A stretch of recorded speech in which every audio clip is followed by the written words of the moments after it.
আসসালামু আলাইকুম এভরিওয়ান, আশা করি সবাই ভালো আছেন। আমি এখানে 2 পিস পাউরুটি আর আলু নিয়ে নিয়েছি। আজকে 2 পিস পাউরুটি আর আলু দিয়ে খুবই মজার একটা নাস্তার রেসিপি শেয়ার করব।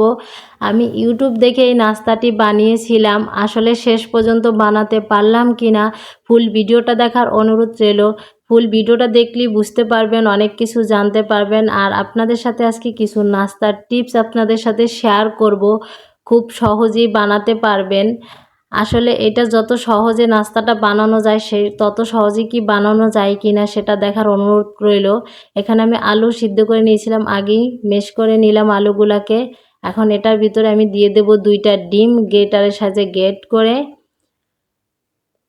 ডিম 2টা গ্রেট করে নেওয়া হয়ে গেলে এটার ভিতর দিয়ে দিচ্ছি লবণ পরিমাণ মতন, চিলি ফ্লেক্স দিয়ে দিলাম, পেঁয়াজ কুচি দিয়ে দিছি, আর ধনিয়া পাতা দিয়ে দিচ্ছি। 3 টেবিল চামচ পরিমাণ চালের গুঁড়া দিয়ে দিচ্ছি, আর দিয়ে দিচ্ছি নুডলসের মশলা। এখন আমি খুব ভালো করে মিক্স করে নেব। আর এখানে আমি 2 পিস পাউরুটি নিয়ে নিয়েছি, পাউরুটিতে একটু পানি দিয়ে ভিজিয়ে নিলাম।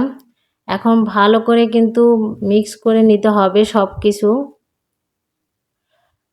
পাউরুটি যাতে আস্তা দানা না থাকে বা আলুর আস্তা দানা না থাকে, ভালো করে মিক্স করে নেওয়া হয়ে গেছে। এখন আমি একটা ফিরার উপরে নিয়ে নিয়েছি রুটি বেলা। এখন একটা লম্বা সাইজের শেপ দিয়ে নেওয়া হয়ে গেছে। এখন 2 মাথা কেটে সমান করে নেব। এটাকে আমি অ্যাঙ্গেল ডিজাইন করে কেটে নেব। আপনি যে কোনো ডিজাইনের কেটে নিতে পারেন। আমার কেটে নেওয়া হয়ে গেছে। এই যে দেখুন, মাশাআল্লাহ এখন পর্যন্ত দেখতে অনেক সুন্দর। শেষ পর্যন্ত দেখতে থাকুন কি হয়।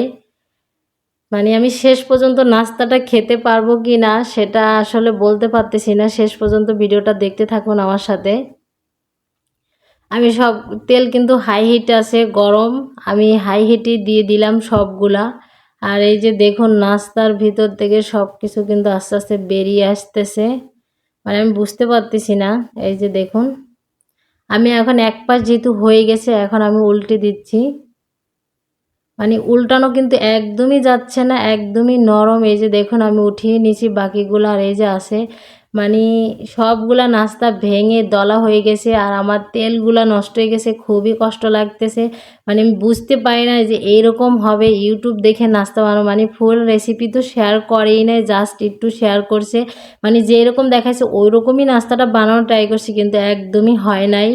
এই যে দেখুন নাস্তার কি অবস্থা। তাই ভাবলাম আপনাদের সাথে একটু শেয়ার করি, যাতে আমার মতন ভুল আপনারা আর কখনো না করেন। এরকম নাস্তার রেসিপি দেখে নাস্তা বানানো, নিজের আইডিয়ায় নিজের বুদ্ধিতে যতটুকু সম্ভব ততটুকু করে খাবেন। তাই আলহামদুলিল্লাহ, কারো বুদ্ধিতেই করবেন না, তাহলে কিন্তু সব শেষ। সবাই তো দেখতেই পাচ্ছেন আমি আসলে নাস্তাটা খেতে পারি নাই। আমার মনে খুব দুঃখ রয়ে গেল। আজকের ভিডিওটা এই পর্যন্তই। আল্লাহ হাফেজ।